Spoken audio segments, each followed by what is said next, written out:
G'day, my name is Tim Henderson and I was one of two creatives in Group 4, also known as Cinnamon Advertising. As a team, cohesion was high from the start. The Journal of Applied Psychology describes a good team as one with team members possessing specific information or expertise that can contribute to the team task.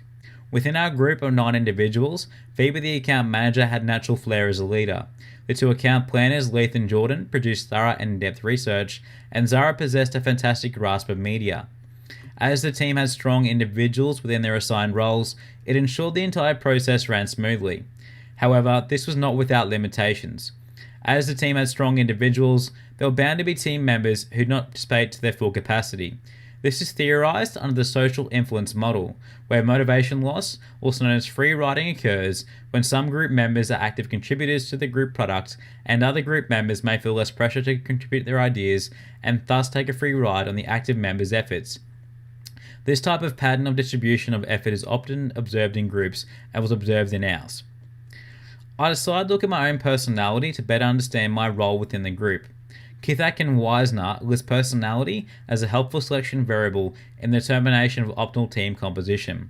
They state that successful teams are characterized by higher levels of general cognitive ability, high extroversion, high agreeableness, and low neuroticism.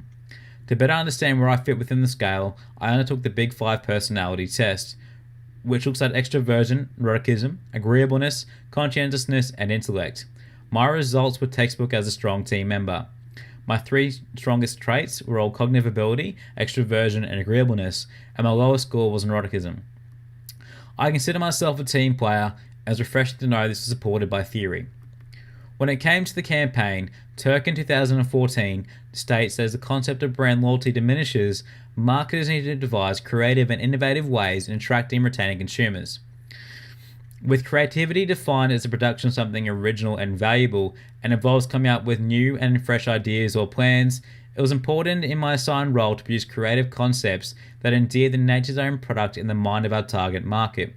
With creative thinking skills referring to how flexible and imaginative people approach problems, we were able to create a fresh and innovative campaign that addressed the problem of a new product launching into a saturated market. This was well received by the client. As my responsibilities as a creative only surely began once the research was concluded, I ensured I was a general soundboard for the other team members during the research process. This open communication was something I was vocal about from the very beginning, as I believe the most important position within the group and an agency is a creative. I wished to be part of the research process to remain informed at all times, which ensured the eventual creative concepts directly linked to our insight, as I had a clear grasp of the research and possible angles I could take the eventual big idea. This decision created a well-rounded campaign, and at the same level of involvement will be something I'll be supportive of in the future. As I was kept well informed during this research process, I had an aha moment when I identified a niche in the market. Through further research and group discussion, we changed the product from a vitamin to a powder-based substance. The strength of this was a point raised within the feedback of our group, and we're honoured to achieve a high distinction on the day of the client pitch. I truly believe this would not have been achievable if it were not for the open line of communication amongst the group. As a male, I'm acutely aware that my perspectives and opinions are not always a reflection of the opposite gender. As I'm passionate about being creative and developing myself as an individual, I value and cherish the information I can gain by looking for ways to see outside of my general view. I believe this conscious decision is vital during the creative process, as it strengthens an idea and personally helps me to produce my best work when all angles are considered.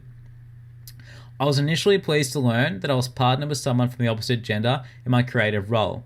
Unfortunately, my fellow creative within my group was vocal about not having a thorough understanding of copywriting and art direction. Further, she had reservations about the advertising subject as a whole. This did mean that a lot of discussion about creative was difficult, as I did not have a fellow strong creative as a soundboard for ideas. Whilst this definitely increased my workload, I ensured she was not left behind during the course of the semester and helped mentor her through her role. She was always courteous during this process, and despite her reservations, worked to the best of her ability.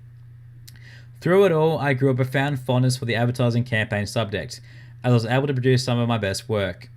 Working closely in an environment with a mixture of different personalities and abilities ensured I needed to be on my game.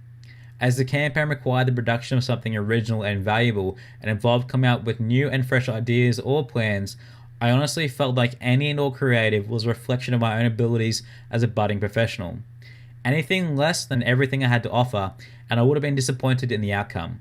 I take tremendous pride in my work, and these circumstances were no different.